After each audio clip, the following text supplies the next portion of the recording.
match was built upon each man trying to work over the part that's most needed to be targeted. Gargano targeting Kushida's neck for his Gargano way. Is that what it's called? The Gargano way? I think it's the Gargano escape.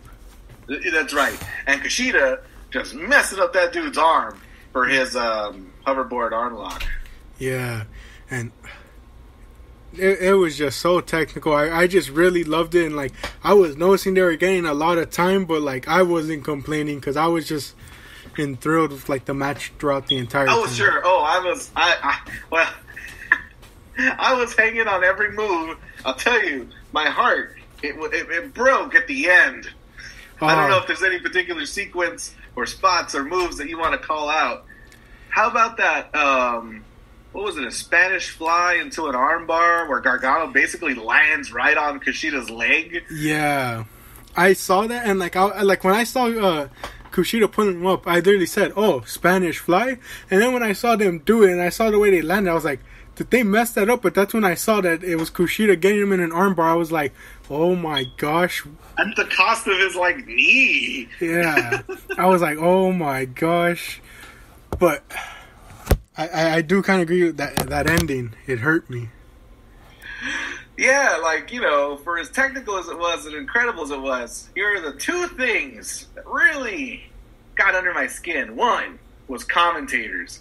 I don't need a commentator in the moment to tell me how good the match is and how good it'll stand the test of time and history. And it's like, this one's a real classic. And you go, don't call it a classic. Let the future call it a classic. Dang it. It's pretentious. It's like, yep, this one's going to make the Johnny Gargano DVD or special on the network. You're like, ugh, wait 10 months and see if we care. Like, Imagine if, here's what might happen. It's December, and one of us goes, oh, how about Gargano versus Kushida in February? And you go, oh, that happened this year, didn't it? Yeah. I completely forgot. Why? Because Kushida lost. Yeah. That's what really hurt me was, it was a good match, but... Pettiest of hot garbage. Yeah. Like... It's clean! There's no theory, no Wendy. That's what got me the most, was they made Kushida lose clean. Like, sure, it could have been worse, and they could have had him tap, but he lost clean in the ring. Hey, WWE, you want me to buy a Kushida shirt? Make him the North American champion, dang it. I know, especially because it was like, I get maybe they want to try and let Gargano have a long reign, but what I was telling my dad was, there's nothing for Gargano left to do in NXT. He's a 3-time United States champion. He's just biding time. Yeah, I was like, he's been NXT champion and had that trilogy with Adam Cole. Sure, he didn't get to defend it, but he still had those matches for it. Like 3 matches for it, not including the ones he's had against Ciampa for it, versus Andrade for it, you know. He's been North American champion. Sure, he didn't have it for that long, but it's like, okay, but it served a better story. Like the first time he won it, he lost it so soon because they had to build him for another match. The second time he won it, it shouldn't have really happened because they should have let either Ruff or Priest hold on to it longer to drop to Kushida. It's like, and then it's like you think, oh well, he loses it, throw him in the tag scene. He's been tag champion with Ciampa before. There's no need to rerun his tag thing. There's one thing he's doing now. There's one part of his role in NXT that I like a lot, and that's building up Austin Theory and Indy. What's her name?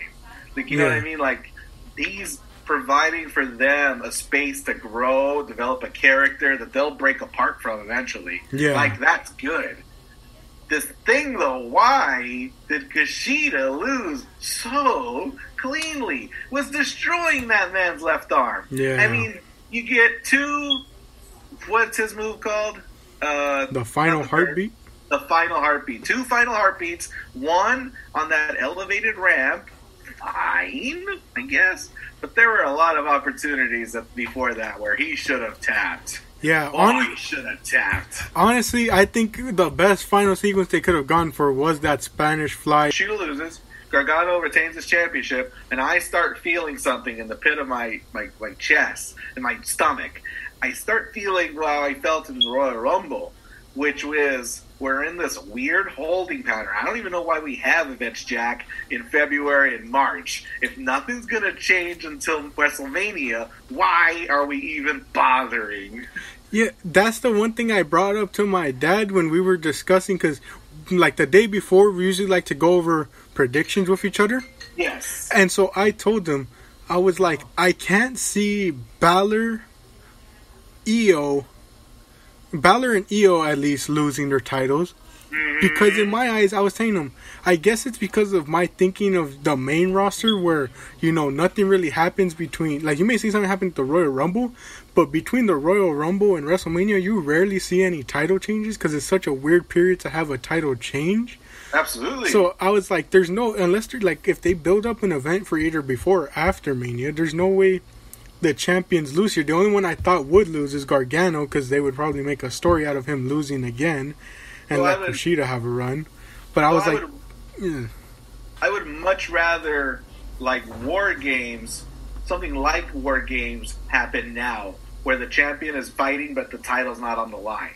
You know, I wish there was some like storyline, story-driven match that was just sort of in the meantime. You know? Yeah. Now I'm on high alert because we got a couple of more championship matches, and I think,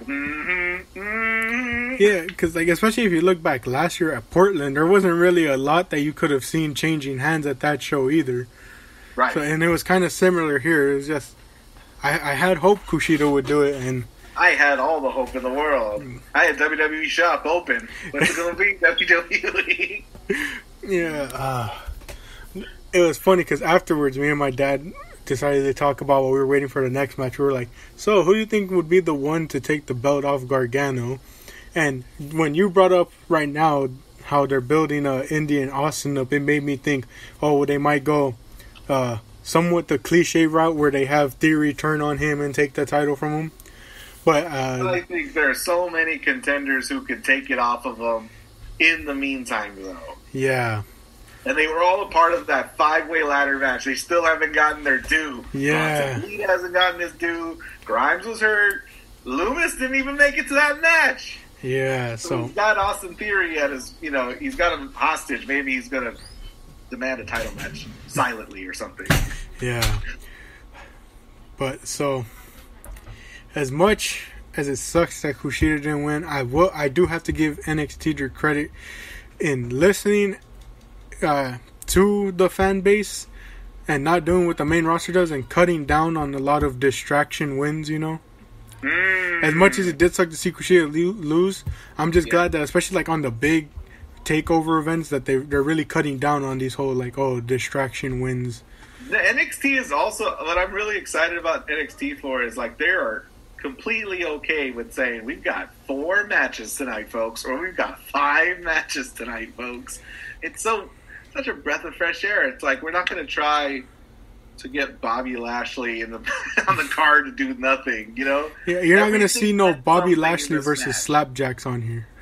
Come on, you know what I mean? Yeah. You know what I mean? It's like... And to the point of every match on this card had something on the line, we come into the men's Dusty Classic finals. Yeah.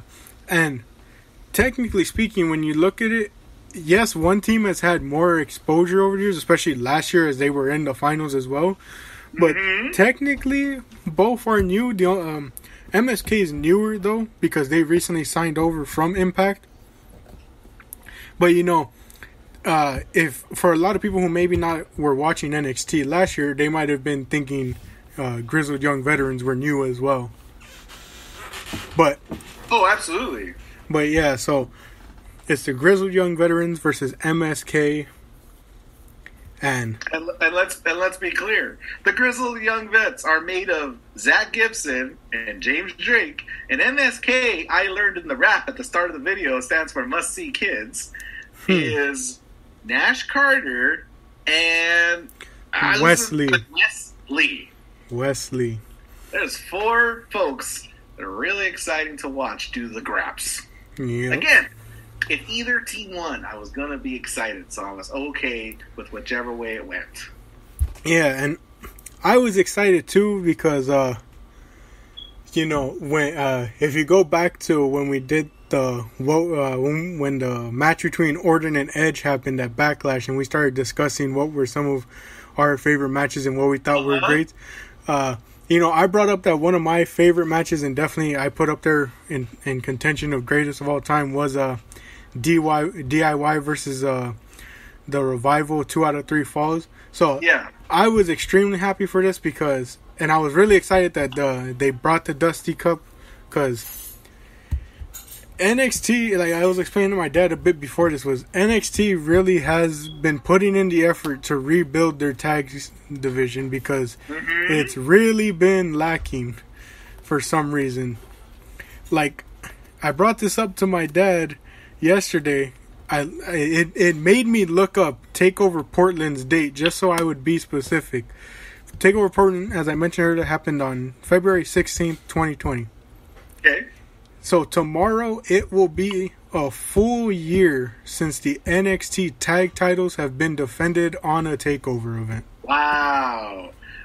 This time last year it was what? Undisputed Era versus Pete Dunne and Matt Riddle. Oh, the Dusty Cup winners from last year. Yeah. So here's the hoping, if they do have a Takeover during Mania week, which it might be tough to do, seeing as how Mania is going to be 2 days again. Have you heard the rumor that the NXT title is actually going to be defended at WrestleMania? I actually have. So, like, I suspect they're not going to try to do a takeover during WrestleMania weekend. Yeah, but so if they do one after, here's to hoping that the titles finally are defended on a takeover again. I'll tell you what I was most excited about. We have 2 established teams going up for this thing. It isn't your Riddle and Pete Dunne, or your Finn Balor and your Joe. Yeah. Undisputed Era as a team, sure, but it was what? Cole and O'Reilly. It was like, it wasn't even the tag team version. Yeah. We had tag team members of that team. So we had 2 established teams going for this team title. That's really cool. Yeah, and they just went out and laid it all on the line, because you know, they just had to show, you know, it's been a while since you've seen tag wrestling on a takeover, but here we're gonna show you that we're rebuilding it, and it's gonna be just as, hopefully, as good as it was before. Yeah, like one thing we didn't mention about the women's match from earlier, and I wonder which of the 2 Dusty Cup matches you liked more, but they both displayed a lot of double team moves. Yeah. Which is, you know, a lost art, because you don't have established teams practicing these moves together. So there was a lot here. Yeah. Especially between James Drake and Zach Gibson. Like, they really played it up that, like, you know, that they, like, even though both teams are established, these 2 were, like, truly established, and they just had that chemistry to just flawlessly execute a lot of the moves they were doing. Yeah. I heard Wade Barrett, or the other guy, I can't remember the other guy's name. One of them mentioned that they were like, they carried out a move, a really risky move, but that they also used when they won the NXT UK Tag Team Championships. Oh, yeah. And, establishing this history of, you know, their success with their camaraderie and their moves together. Yeah. There was just so many crazy spots, which I should have expected with the Rascals being in there. Yeah. So, like, that spot where, I can't remember if it was Gibson or Drake, they get Wes Lee on their shoulders, and they just turn him around, and he immediately just gets clotheslined off. I was like, oh my gosh, they're going insane out here. And then they had Wes Lee do the Ricochet spot, but I don't think... I'm trying to think if Ricochet had to grab the turnbuckle to do it, but he just goes running out. Ricochet spot, you mean the what would you call it? A front flip over the post? Yeah. From the inside the ring to the out onto both men. I was just getting blown away by their offense, you know. And earlier, were you describing the Doomsday device on the outside? Yeah. That was a good one.